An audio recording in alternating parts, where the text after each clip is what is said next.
진영 정치에서 벗어나 실용적 중도 정치를 실현할 정당을 만들겠다. 1년 4개월 만에 다시 귀국한 안철수 전 대표의 첫 일성입니다. 오전에 현충원 방문에 이어서 오늘 오후에는 호남을 찾는다고 하는데요. 김영준 명지대 교수, 차재원 부산 가톨릭대 특임 교수와 이야기 나눠보겠습니다. 어서 오십시오. 네, 안녕하세요. 안녕하세요. 자, 1년 4개월 만에 컴백을 했습니다. 쏟아지는 플래시 세례를 받은 안철수 전 의원. 보수 통합에는 선을 긋고 독자 노선의 뜻을 밝히기도 했는데요. 다시 한번 돌풍을 일으킬 수 있을까요? 관련 영상 먼저 보시겠습니다.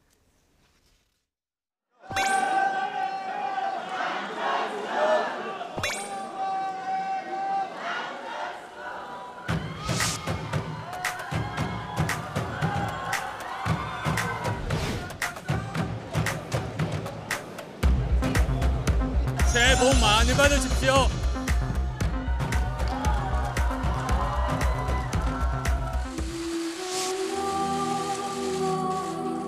성찰의 시간을 당분간 가지겠습니다.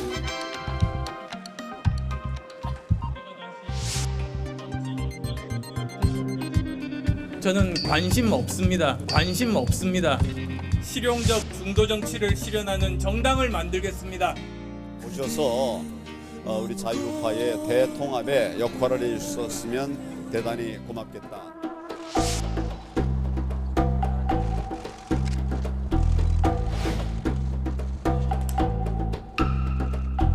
호남 지역 전체 28석 가운데 국민의당은 무려 23석을 차지해 명실상부한 호남 1당으로 올라섰습니다.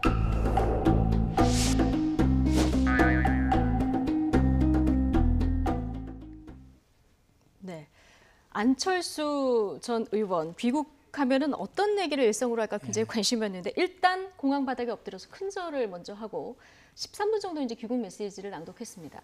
안철수 전 대표 얘기를 하면 일단 모호하다 이런 이미지를 떠올리는 분들이 꽤 있는데 어제는 어떻게 보셨습니까? 좀 달라졌다고 보셨습니까?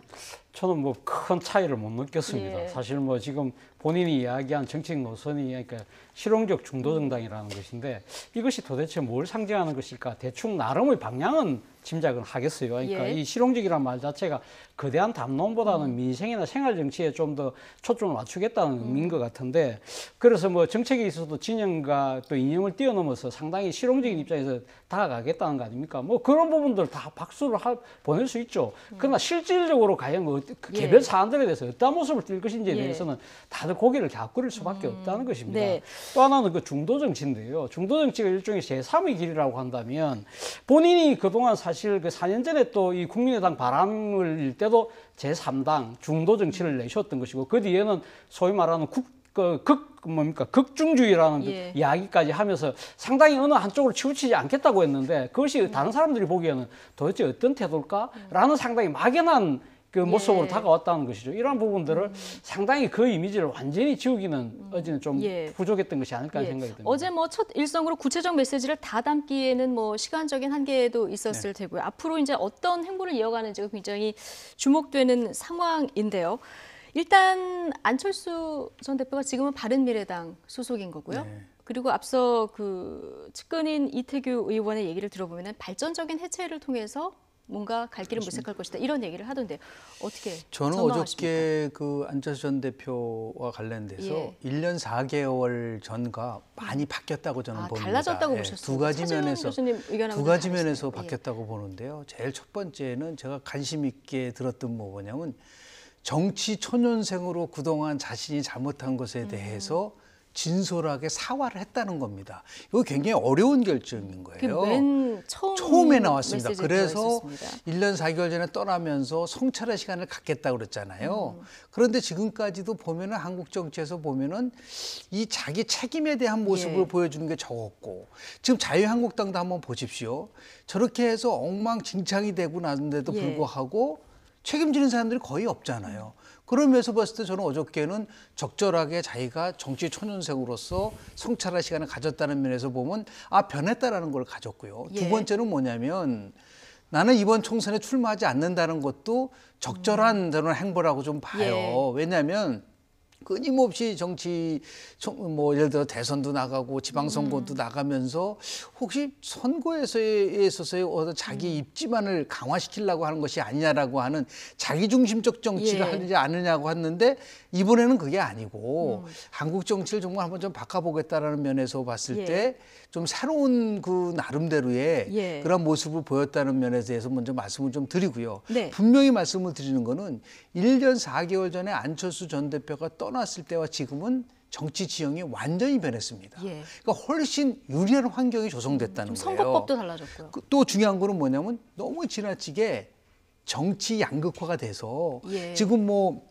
교수님 말씀하신 것처럼 공허하다고 얘기하지만 많은 국민들의 마음속에서는 정말 여당도 싫고 야당도 싫다. 진보도 싫고 보수 싫다. 이런 분들이 또 많이 있는 건 또 사실인 거죠. 그런 면에서 봤을 때 실용적 정치를 통해서 한국 정치를 바꾸겠다라고 하는 메시지는 분명하게 과거보다는 더 다가설 수 있는 부분들이 있고요.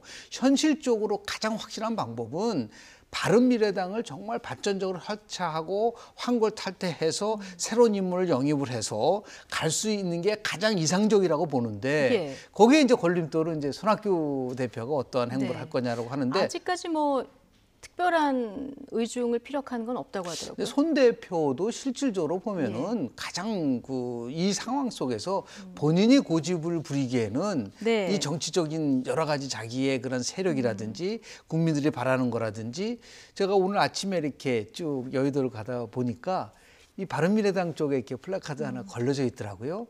근데 중자가 크게 써 있더라고요. 아주 굉장히 큰 중자로 써 있는데 그래서 중도 개혁 정당이라고 붙여놨더라고요. 그러면 그거는 뭐 안철수 지금 전 대표가 얘기하는 거와 같기 때문에 다만 안철수 전 대표하고 이제 손학규 대표하고 또 다시 뭐 지분 문제라든지 또 그 안에서의 여러 가지 갈등을 가지고 오면은 어제 보여줬었던 이미지가 훼손될 수 있기 때문에 빠른 시일 내에 이 문제를 빨리 매듭을 질 필요가 있지 않나 생각을 좀 하게 됩니다.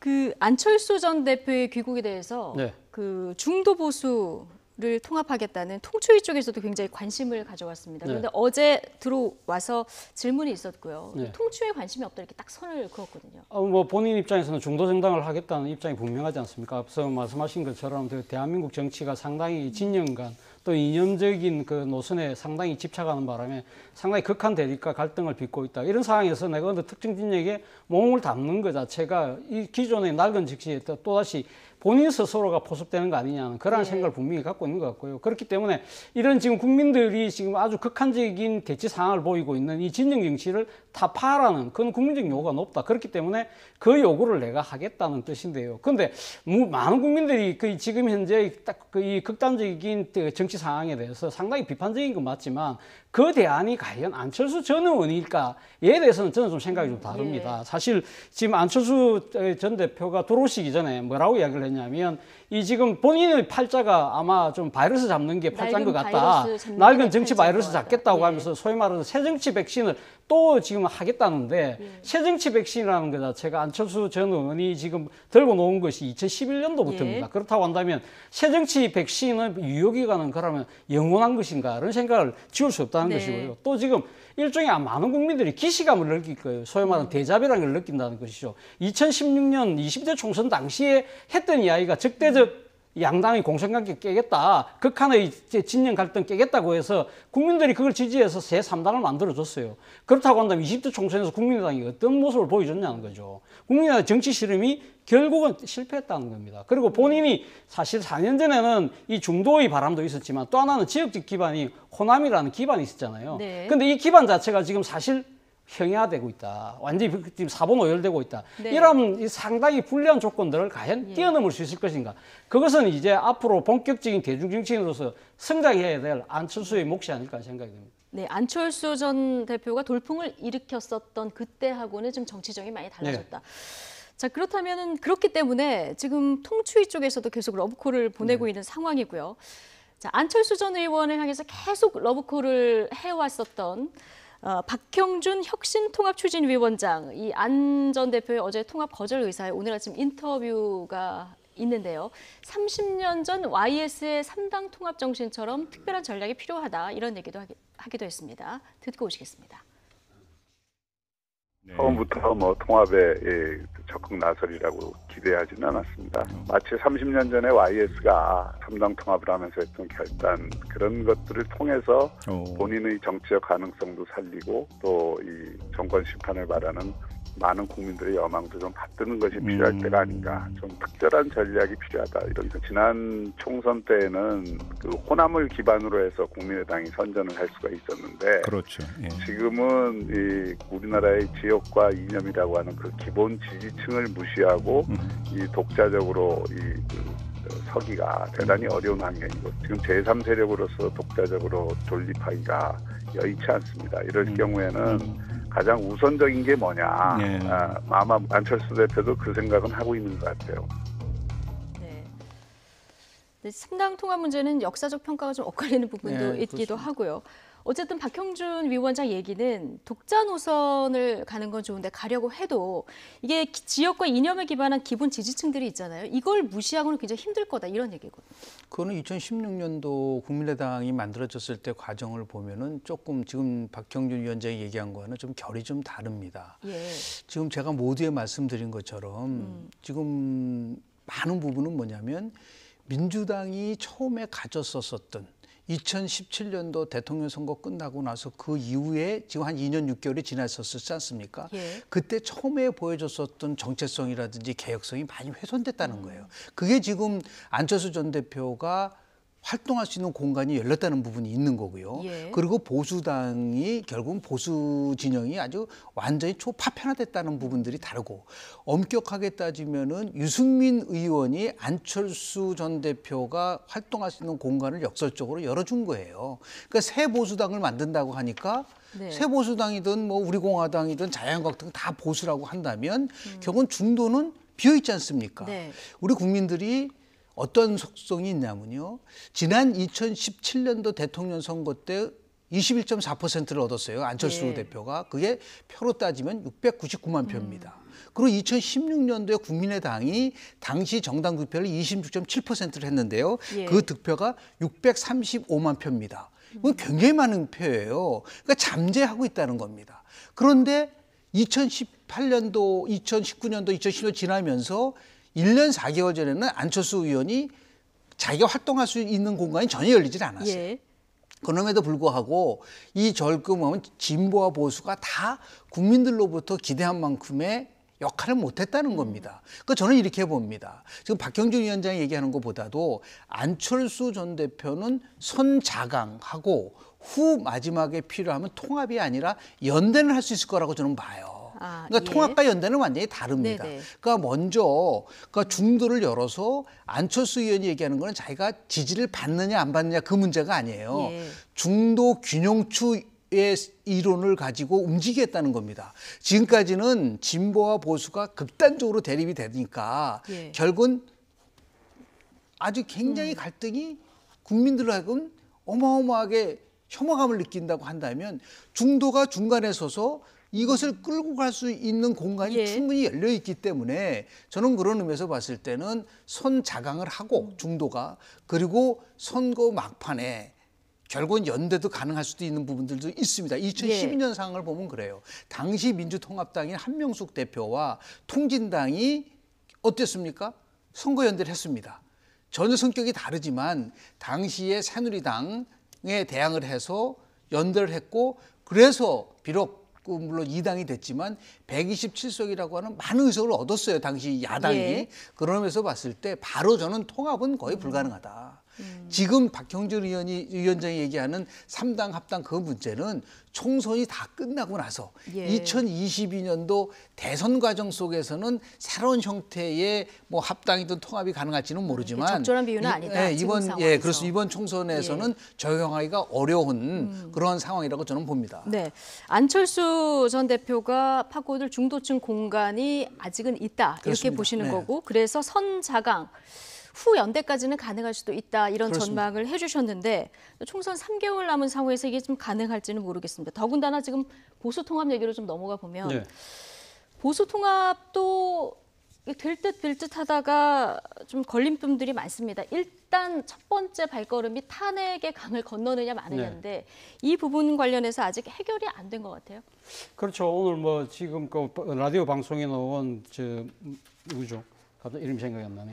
그 지금 그 한국당 의원 그러니까 주호영 의원이죠. 주호영 의원이 탄핵을 그러니까 도가살에 비유를 했던데요. 그러니까 도가살을 지금 빼내는 것이 급한 것이 누가 쐈느냐, 어느 방향에서 날아왔느냐, 뭐 독이 뭐냐, 그걸 따지는 것은 무의미하다. 지금 당장 그 이야기는 결국은 탄핵이라는 부분에 대해서 책임론을 논하기보다는 탄핵의 강을 건너는데 일단은 좀 묻어두고 건너가자는 이야기인데 그 부분에 대해서 지금 새보수당은 동의하지 않는 것이죠. 그러니까 새보수당의 입장에서는 사실 이 탄핵이라는 문제 때문에 자유한국당의 전신이 새누리당에서 갈라져 나왔던 당이지 않습니까? 그렇다고 하면 본인들이 통합할 때 나름대로 명분이 있어야 되는데 그 명분 자체를 완전히 묻어놓고 가자는 부분에 있어서 서로 합의점을 찾지 못하고 있다는 겁니다. 그런데 그 명분도 명분이지만 정치적 실리라는 측면에서 봤을 때도 새보수당이 아직은 상당히 자유한국당에 대해서 많은 불만을 갖고 있는 것 같아요.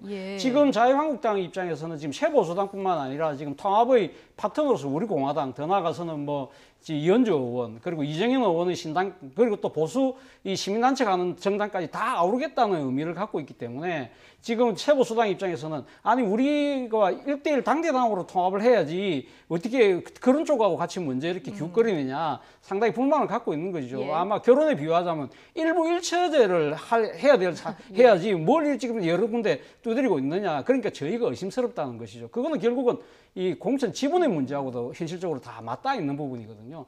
그런 부분들에 있어서 서로 지금 생각이 맞지 않다. 그리고 여기다가 지난주에 저는 뭐 이 자유한국당이 공천관리위원장 김용호 전 국회의장을 모셨잖아요. 그분의 개인적인 역량에 대해서 저는 비판하는 것이 아니라 일단 이 아마 새보수당에서도 김용호 전 의장의 공관위원장이라는 부분에 대해서 비판하기보다는 왜 지금 통합이 논의되고 있는 상황에서 자유한국당은 먼저 공천관리위원장을 먼저 이렇게 임명을 하느냐. 이것이 그렇다고 한다면 과연 통합을 가는 수순이 맞느냐. 일단 자기들부터 먼저 뭐 자영하고 난 뒤에 우리를 흡수하려고 하는 것이 아닐까라는 의심을 낳게 할 수 있다는 것이죠. 이런 부분들이 사사건건 지금 마찰이 빚고 있는데요. 모르겠습니다.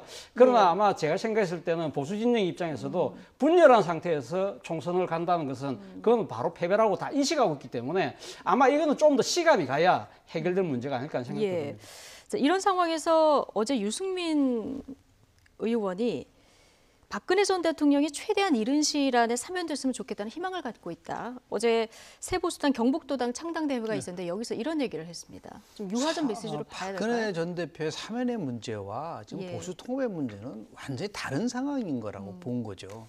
그런 식으로 얘기한다고 한다면 탄핵의 강을 건너자라는 것에 대한 해석을 오히려 박근혜 전 대통령 탄핵에 관련 거는 이제 묻고 가자는 것 쪽으로 가야 되는데 지금 결이 다르지 않습니까? 그러니까 사면에 대한 문제와 관련돼서는 뭐 보수 모든 계층에서는 요구하고 있는 상황이기 때문에 그거를 부정하지는 않을 거라고 좀 봐요. 다만 유승민 의원에게는 조금 나름대로 조금 더 큰 포용의 그런 정신이 좀 필요하다고 보는 것은 뭐냐면 정말 통합을 하려고 하는 거냐라는 거죠.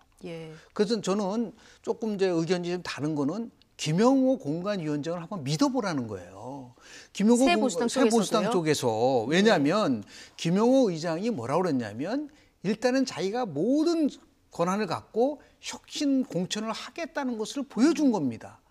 그 말은 뭐냐면 그 안 속에서 그동안 여러 가지 문제가 됐었던 친박에 대한 문제를 포함해서 나름대로 자유한국당이 혁신하는 모습을 보이겠다는 걸 얘기를 하잖아요.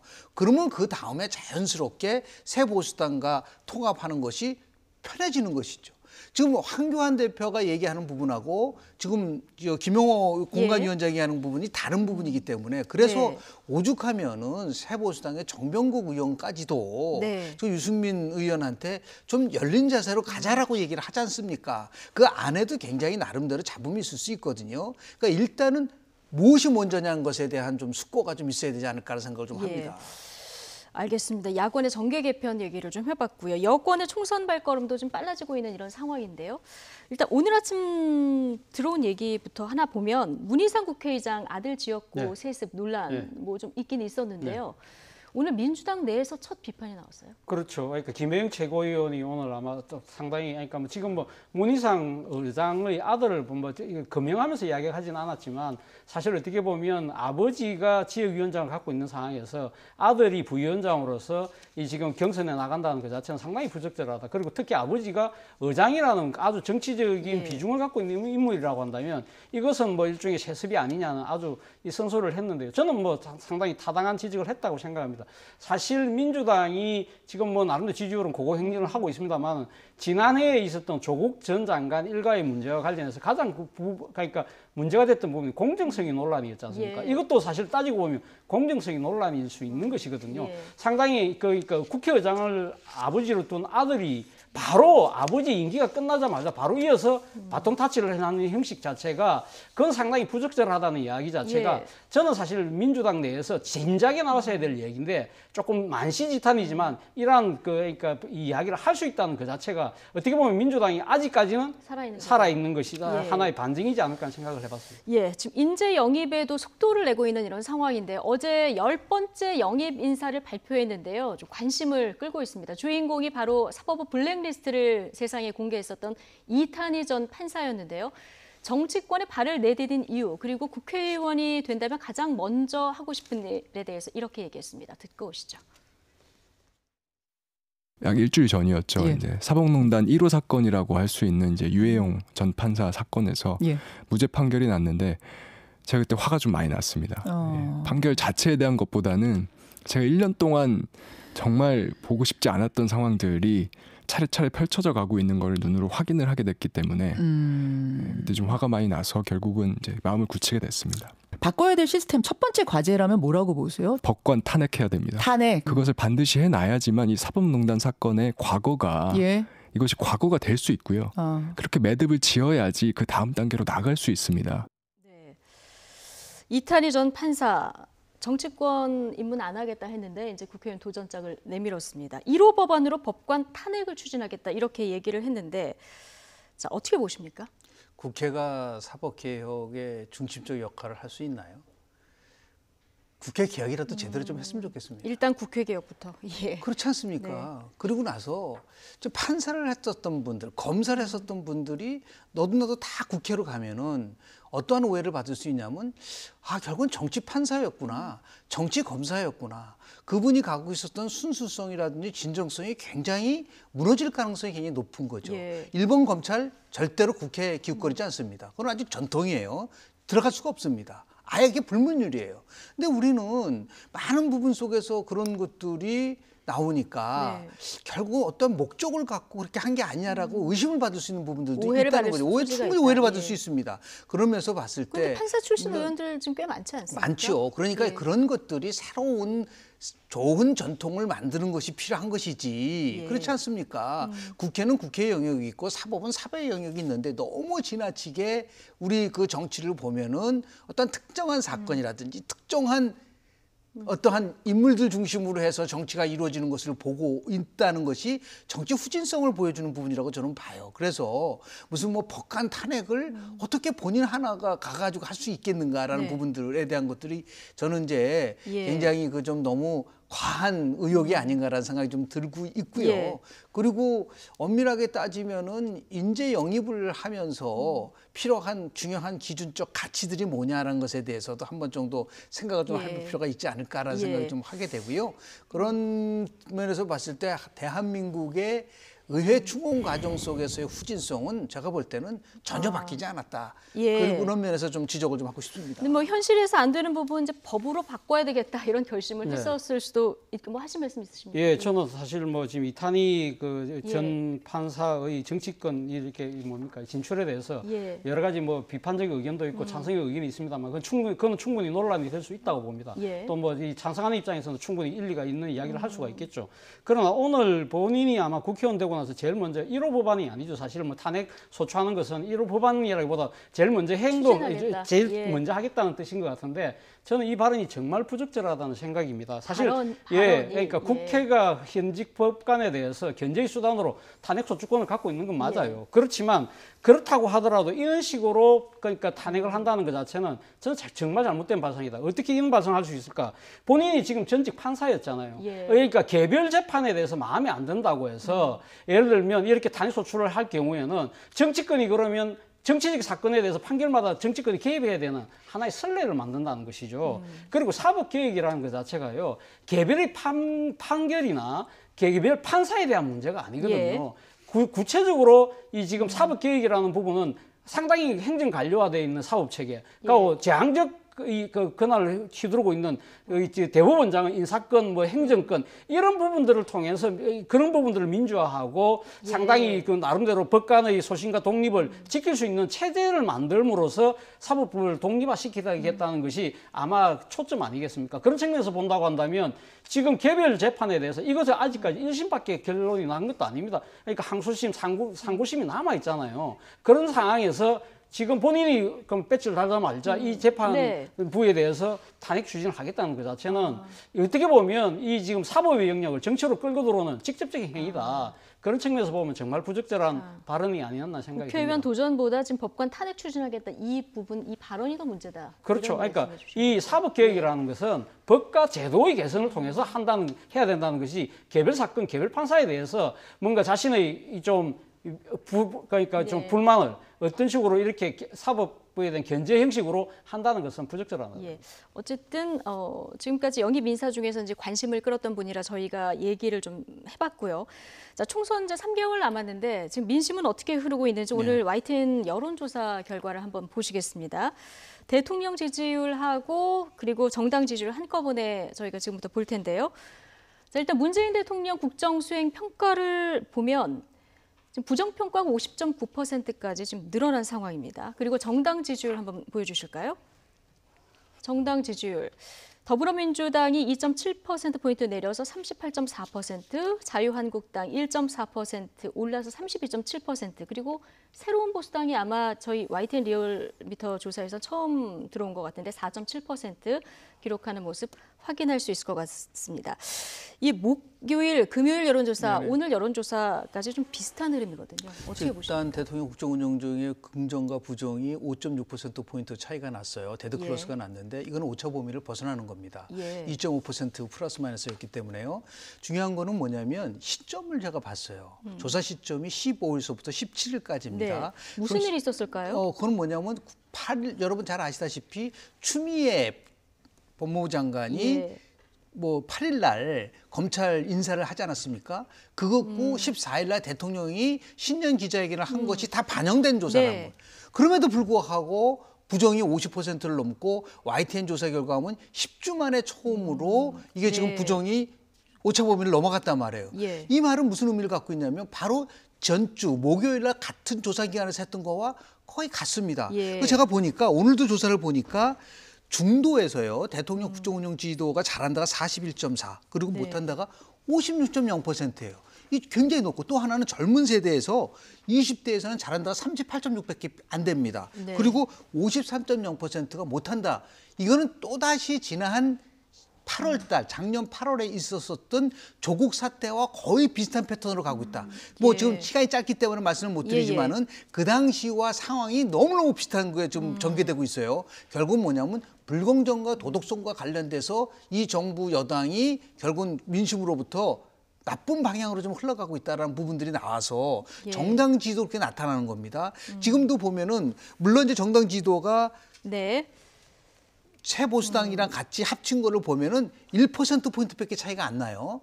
민주당하고 새 보수당하고 자유한국당 합친 거를 보면은 이게 38.4 대 37.4라 말이에요. 그러니까 이 인물은 뭐냐면 빠르게 지금 보수가 결집을 하고 있고 중도 진보에서 어느 정도 이탈이 일어나고 있는 부분들, 정의당이 너무 지나치게 지금 지지율이 낮게 나타나고 있다는 부분들, 4.7%밖에 안 나오거든요. 이런 것들이 큰 틀 속에서 보면은 지금 집권당하고 청와대가 굉장히 현재의 민심에 대해서 촉각을 곤두세울 필요가 있다. 지금 조금 유념해서 들을 필요가 있다라는 말씀 좀 드립니다. 일단 뭐 지난주에 그 살아있는 권력에 대한 수사팀 해체하는 이런 소식이 있었고 여기에 대한 공정성 문제가 영향이 있었던 것이 아니냐 이런 지적을 해주셨는데 주말 내 검찰이 굉장히 시끄러웠습니다. 지난 주말 한 상가집에서 벌어진 검찰 초유의 항명 사건. 주위 사람들이 다 들을 정도로 언성이 높았다고 하는데요. 법조계 시각도 엇갈리고 있습니다. 김용남 전 새누리당 의원 그리고 현근택 더불어민주당 법률위 부위원장 인터뷰 내용 듣고 오시죠. 심재철 부장이 조국 그 유재수 범죄 은폐 사건과 관련해서 무혐의 취지로 보고서를 만들으라고 지시한 것 자체부터 시작해서 거기서 얻어맞지 않은 것만 해도 다행입니다. 사실은 맞을 짓 했죠. 그래서 외부적으로는 잘 드러나지는 않지만 그 상사 방에서 뭐 기록 내던지면서 싸우는 경우도 왕왕 있어요. 근데 여기는 사실은 공개된 장소였습니다. 기자들도 있었어요. 저는 아마 좀 누구 들으라고 한 얘기 아닌가 싶어요. 당연히 부하고 그다음에 이 어떤 공적인 그러니까 사적인 자리에서 공적인 일을 처리하는 거잖아요. 굳이 그럴 필요 없거든요. 회의석상에 하면 돼요. 저는 뭐 당연히 항명이라고 봅니다. 예, 좀 상당히 거칠 표현도 나왔는데 지금 김용남 의원 전 의원은 이제 검사 출신입니다. 이런 내부의 의견 항명 같은로 보여지지만 이런 일은 뭐 있는 일이다 얘기를 하면서 법원이 이제 구속영장 기각했지만 혐의는 소명됐다 이 얘기 하지 않았습니까? 근데 여기에 대해서 이제 불기소 의견을 내는 것은 좀 지나치다는 차원에서 좀 강한 얘기가 나온 것 같습니다. 그러게요. 일반 국민들 입장에서도 상당히 그러니까 지금 구속영장 실질심사 때 그 법원이 이야기했던 거니까 지금 범죄 혐의는 소명됐다. 그리고 또 뭐 또 첨부에 산 이야기가 재질이 나쁘다는 이야기까지 했거든요. 이런 이 재판부가 그런 이야기를 하고 있는데 이 검찰에서 기소를 하지 말자는 그 자체가 일반 국민들이 어떻게 받아들일까? 이번 인사 자체가 말 그대로 지금 정권의 조금 불편한 수사를 무마하기 위해서 수석들을 잘라낸다더만 그런 식으로 인사가 됐네라고 생각하지 않을까요? 그런 부분들이 상당히 지금 저는 이 만약에 지금 심재철 부장이 보도된 대로 그렇게 이야기를 했다고 한다면 이 부분에 대해서 아마 상당한 국민들의 반발에 부닥치지 않을까 하는 생각이고요. 또 한편으로는 아까 김용남 전 의원이 말씀하셨다시피 검찰 내에 그런 의견 충돌이 있다고 한다면 검찰 내 회의장에서 멱살을 잡고 치고받아야지 왜 상가집에서 그것도 모든 그 기자들이 와 있는 데서 이런 식으로 보여주기식 항명을 했을까? 이것 또한 비판받아야 될 대목인 것 같습니다. 예, 그러다 보니까 저 현근택 위원장은 누구 좀 들어라 일부러 그런 거 아니냐 뭐 이런 얘기까지 하는 걸 듣고 오셨는데 곧 검찰 중간 간부 인사가 있을 것 같습니다. 추미애 장관은 이번에 어떤 선택을 할까요? 마지막으로 검찰총장은 중간 간부에 대해서 자기 의견을 얘기를 했잖아요. 수사와 관련된 쪽에서는 개편이 안 됐으면 좋겠다 얘기를 하고 있는데 받아들여지지 않을 가능성이 굉장히 높다고 봅니다. 이럴 경우에는 제가 조금 전에 말씀드린 것처럼 이건 더 악화되는 거예요. 그러니까 실제적으로 많은 국민들이 다 보고 있습니다. 그래서 좀 상식적인 선에서 이 수사가 끝나고 나서 만약에 바뀐다면은 모르겠지만 지금 수사가 진행 중인 상황 속에서 교체를 해버린다는 거는 잘못하면 수사 방해가 될 수 있는 부분들도 있기 때문에 이 부분에 대해서는 정말 유념해서 처리가 돼야 되지 않을까라는 생각을 좀 합니다. 윤석열 총장이 추미애 장관에게 대검찰청 중간 간부들 남겨달라 자 이런 요구를 했다고 하는데 추미애 법무부 장관 마지막에 어떤 선택을 할지 좀 지켜보도록 하겠습니다. 김영준 명지대 교수, 차재원 부산 가톨릭대 특임 교수 두 분과 오늘 이야기 나눠봤습니다. 고맙습니다.